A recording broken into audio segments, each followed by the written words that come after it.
नमस्कार मित्रों, राम राम। आज फिर से मेरा लाइव आने का कारण आज एक विशेष खुलासा है। मित्रों, आज इस बात के लेकर खुलासा हो रहा है और मेरे लाइव आने का मकसद ये है कि हमारे क्षेत्र के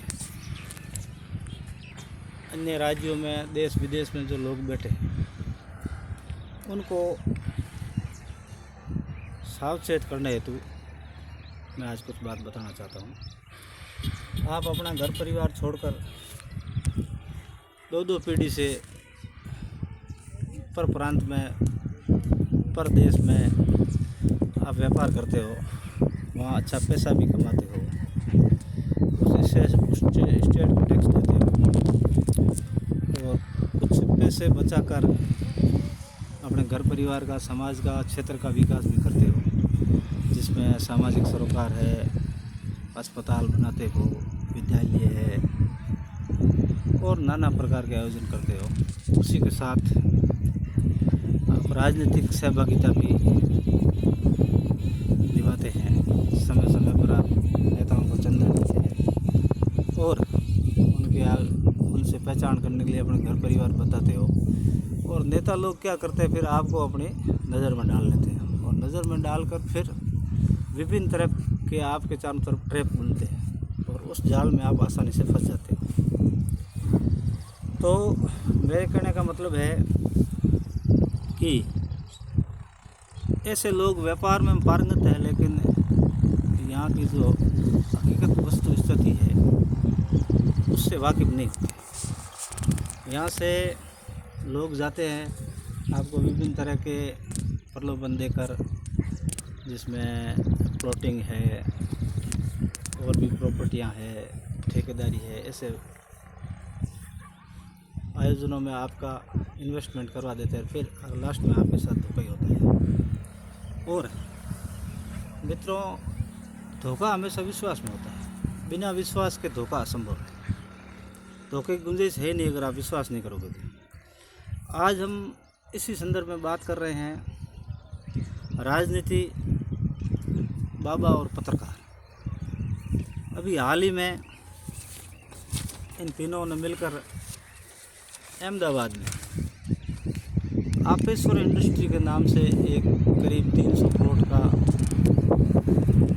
प्रोजेक्ट तैयार करवाया है, जो श्री जैन और पटेल का है।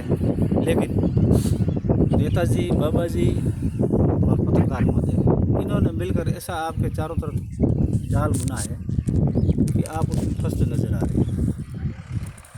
दावा किया जा रहा है कि हमने 150 प्लॉट बेच दिए, 150 प्लॉट बेच दिए, ब्रोकिंग का काम कर रहे हैं। अब सबसे बड़ी बात है, पत्रकार को पत्रकार का धर्म निभाना चाहिए। बाबाओं को मठ के अंदर जो पैसे आते हैं, यहाँ के लोगों के, आम लोगों के पैसे आते हैं। आप 48 के ठिकाने के मेहनत है, तो आपको ये पैसे इकट्ठे करके, क्योंकि आपके तो घर परिवार होता नहीं, चलो 1 मिनट के लिए मान लेते हैं, नेताओं के, पत्रकारों के तो परिवार है, लेकिन आप तो बिना परिवार वाले हो। आप जब इससे सांसारिक मोह माया को छोड़कर जब इस पर आ गए, तो फिर पैसों से कैसा होगा। इन पैसों को आप कोई अस्पताल बनाएं, विद्यालय बनाएं, शिक्षा हेतु करें, और भी बहुत सारे स्कोप है। आप उनके पैसे यहाँ लगाओ ना। आप विभिन्न 36 कौम के है, लेकिन आप पैसा इकट्ठा करके 5 के 10 के ब्याज से इनमें इन्वेस्ट करते हो, तो वो कहाँ तक जायज़, कौन कहेगा आप। अब आप अगर आपको कोई कहना चाहते हैं तो आप सीधा महादेव बताते हो कि महादेव थान देखिए। क्यों महादेव तो ठेके ली तो महादेव तो सबका है, हमारा भी है। गलत तुम कर रहे हो और महादेव हमको बता रहे हो, तो ये नहीं चलेगा। इनकी आंखें कौन खोलेगा, किसी न किसी को तो आंखें खोलनी पड़ेगी। और रही बात नेता की, नेताजी आपका प्रोफाइल बड़ा किया, आपको सबसे पहले हमने प्लांट किया। हमने ये सोचकर प्लांट किया था कि आदमी हमारे काम आएगा, लेकिन विकास पुरुष समझकर प्लांट किया और विनाश पुरुष निकल गए। आपने रानीवाड़ा में आने के बाद करीब 22 साल हो गए हैं, 23 साल, तो आपने यहाँ का सामाजिक सरोकार बिगड़ा है, संस्कृति बिगाड़ी है और भाईचारा ख़त्म किया है, जातिवाद को बढ़ावा दिया है। तो और उसके बाद आप तो 4 कदम और आगे निकल गए। चलो माउंट आबू की आप पैरवी करते थे, विधानसभा में हमेशा आपने माउंट आबू की बात करी है, रानीवाड़ा की तो बात ही नहीं करी है। और उसके बाद में अब तो आप जो लोग आपको चंदा देते हैं, आपको घर बताया, आपको वहाँ की प्रॉपर्टी बताई और पैसे बताए, तो उनके पास आप कैटलॉग लेके चले गए और वहाँ आप कैटलॉग का प्रमोशन करवाते हो, MP MLA को इकट्ठा करते हो, एक्स MPओं को ले जाते हो और फिर वो चीज़ें बेचते हो आप। तो आप अब एक ब्रोकर दलाल की भूमिका में आ गए हो और नेतागिरी तो आपकी शून्य हो गई है। यहाँ आते हो मात्र आप रील बनाते हो, रियल लाइफ से आपका कोई लेना देना नहीं है। रोड पे बैठकर 4 वही चमचे नमकीनें खाते हो, पैर हिलाते हो और फिर इधर उधर की करके और सोशल मीडिया पर रील डाल के और आप वापस गायब हो जाते हो। फिर कभी छोटा मोटा इक्का दुक्का जो आपके पार्टनरशिप में कहीं आपने गलत काम किया है और वहाँ नालों के अंदर आप निर्माण करते हो और उस नाले को ध्वस्त करने के लिए प्रशासन जब कोई नोटिस निकालता है तो आप उनके खिलाफ धरने में बैठते हो, विधानसभा की धमकी देती हो, इसलिए आपको नेता चुना है। फिर तहसीलदार को बदलने की बात करते हो, फिर कलेक्टर की दुआई देते हो। नेताजी क्या करोगे? मेरा इन बाबाओं से, नेताओं से ये निवेदन है कि आप कोई अमर नहीं रहोगे, आपको भी भगवान के घर जाना है, जवाब देना है, थोड़ा धर्म से काम कीजिए। और पत्रकार महोदय, चलो पत्रकार महोदय तो पत्रकारिता में तो आजकल गिरावट सबसे ज़्यादा है ही। तो आप लोग तो चलो ठीक है, माली हालात ठीक नहीं है, आपकी नई नई शादी हुई है, खर्चा भी बढ़ गया है, तो बेचो कोई बात नहीं, पर अपने समाज के लोगों के साथ क्यों धोखा कर रहे हो? ऐसे ट्रैप क्यों बन रहे हो जिसमें अपने समाज के लोग जा रहे हैं? तो पत्रकार महोदय आप भी थोड़ा खुद के स्वार्थ के लिए दूसरों का पेट मत फोड़ो।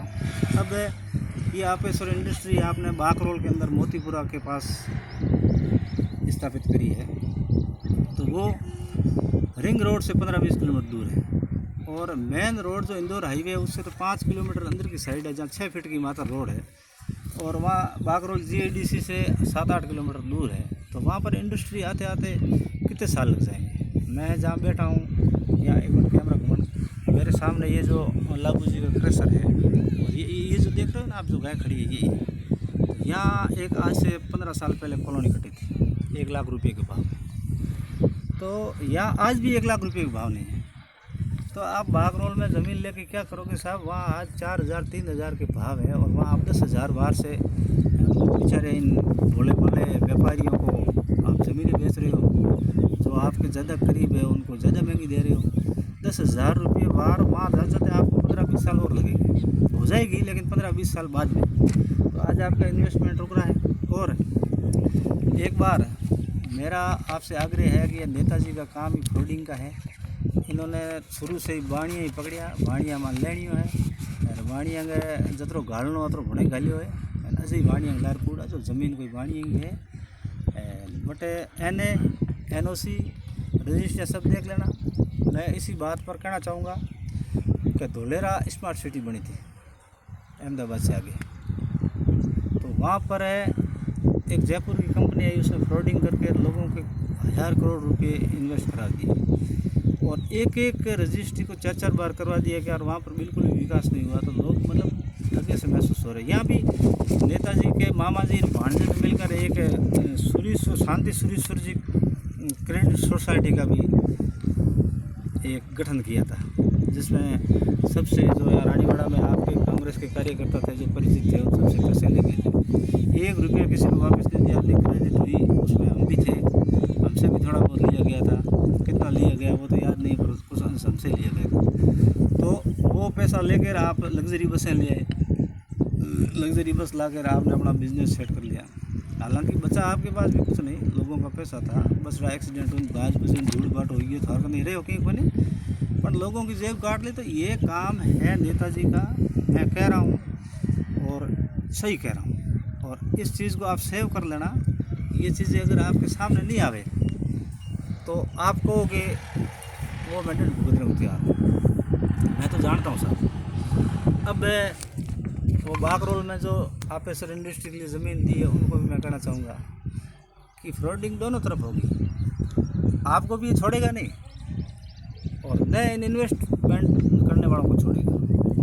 फितरत ही हमारी देसी। तो आप बेंगलोर जाते हो, बेंगलोर ललित होटल में 5 कमरे बुक करवाते हो, हाँ 1 कमरा 15,000 से शुरू होता है, जिसमें आपका ड्राइवर भी होता है, परिवार के सदस्य भी होते हैं, आपके बेटे भी होते हैं और फिर वहाँ ये सब बेचते हो, तो मतलब कितना खर्चा होता है, तो वो आप भी थोड़ा देख लेना।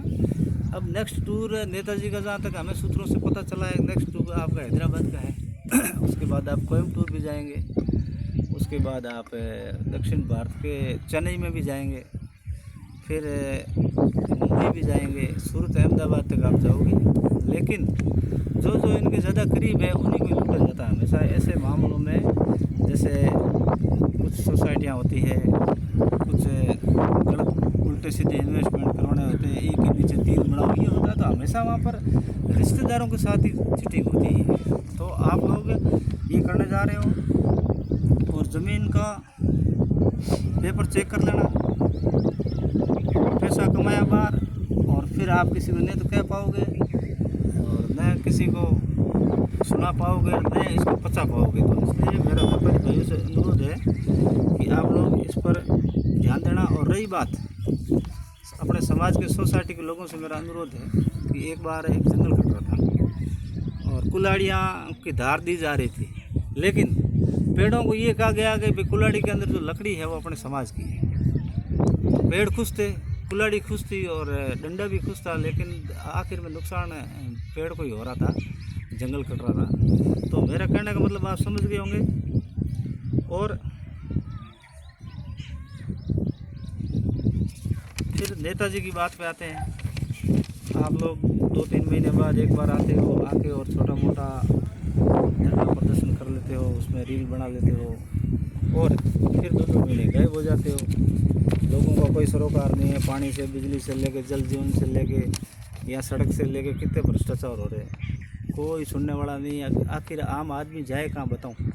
कोई किसी का ठिकाना है कि आप टेलीफोन उठाते नहीं हो, घर पे बैठते नहीं हो, आप विपक्ष है। विपक्ष की भूमिका में आपकी बहुत बड़ी महत्वपूर्ण जिम्मेदारी होती है।